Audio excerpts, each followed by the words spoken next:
Hi guys, moving on to the third video. Let me check the system settings. Okay, sound is full.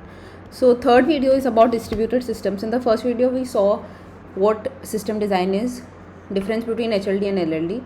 In the second video we saw the different types of system architecture, which is monolithic, single machine code base and microservice.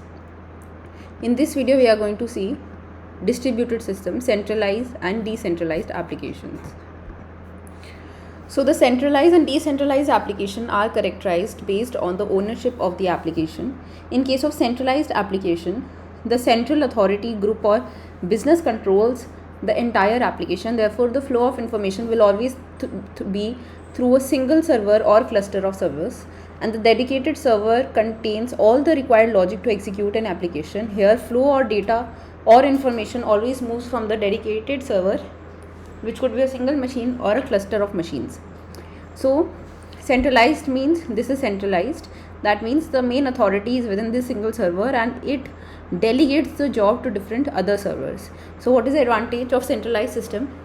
Because we have a clear chain of command, we know who the authority is, who to report it in case of failure, and control ease of structure and process, and reduced cost because as there is involvement of a single system or single cluster of machines, and it is quick implementation and installation, easy bug detection, data sharing, maintenance, and flexibility of quick updates because we know who the command of authority is.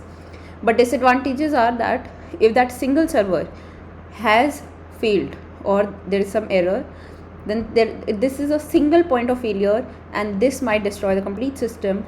There might be overload on that single server. The server maintenance is difficult. It is prone to denial of service attacks, which gives rise to security concerns, and it may have high latency because there is long queuing because of long delays in task delegation, low computing power or lesser performance, and highly dependent on the network.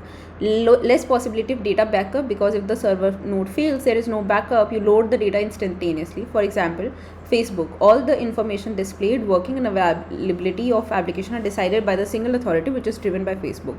So Facebook is a type of distributed system which is centralized application. Decentralized application means it doesn't have any single or central control but possess distributed authority or control. So there are distributed authority, distributed command of authority, and we can say that they run on the peer-to-peer or blockchain network of computers rather than centralized servers. Therefore, more rich or effective or fast content will be delivered if there are more consumers. For example, blockchain, there is no single authority. There is no single authority. As application consumers drive the application, everyone is the author there, has the command, has the complete responsibility there, and authority there. Therefore, we can say that the more the number of customers, the richer will be the content delivered. Advantages: less downtime, more secure, there's no single point of failure, data integrity is maintained, redundancy can be maintained because multiple servers, and availability and reliability and better control. Latency will be low because there will be no huge load on a single machine. Computing power will be high, but disadvantages are difficult to produce the global aggregated results and updates may take a lot of time. So there are few challenges in centralized system. In case of availability, chances of crashing increases because it is single point of failure. Integrity and security can be compromised, which can be overcome by decentralized system. Note, in case of monolithic and distributed architectures, we are talking from the perspective of how the application is built.